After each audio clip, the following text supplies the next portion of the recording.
তিনি মা হিসেবে এমন মা ছিলেন যার একটা সন্তান চোখের সামনে চলে গেছে, ওনার আরেকটা সন্তান দেশের বাহিরে আছেন, নানা জটিলতার কারণে তিনি দেশে আসতে পারতেছেন না, কিন্তু তিনি আপোষহীনভাবে ৯টা বছর জালেমের জুলুমের শিকার হয়েছেন।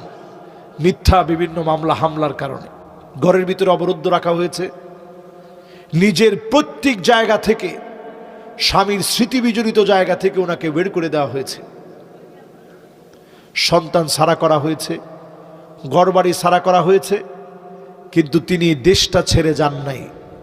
এজন্য এই জাতির কাছে জালেমদের জন্য যতটুকু জালেমদের কথা জুলুমের কারণে বদদোয়ার সাথে মনে হয়, এই নারীর জন্য বারবার দোয়ায় মানুষ এই নারীকে মনে করে, ঠিক কিনা কোন? আমরা এই নারীর জন্য বারবার দোয়ায় মানুষ এই নারীকে মনে করে, ঠিক কিনা কোন? আমরা আজকেও দোয়া করি।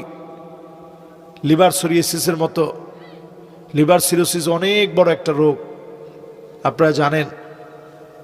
এই রোগে পেটের ভিতরে এত যন্ত্রণা হয় যেটা সহ্য করা যায় না। আমরা ওনার জন্য দোয়া করি। আল্লাহ পাক হচ্ছে শাফিউল আমরাদ, সমস্ত রোগের শেফা দানকারী হচ্ছে আল্লাহ রাব্বুল আলামিন।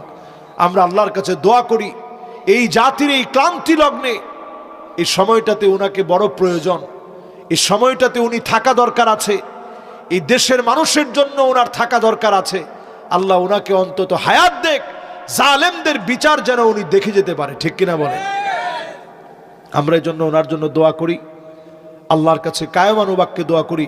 আল্লাহ যেন শিফায়ে কামেলা আদেলা আজেলা যেন আল্লাহ ওনাকে নসিব করে দেন। পড়েন আমিন।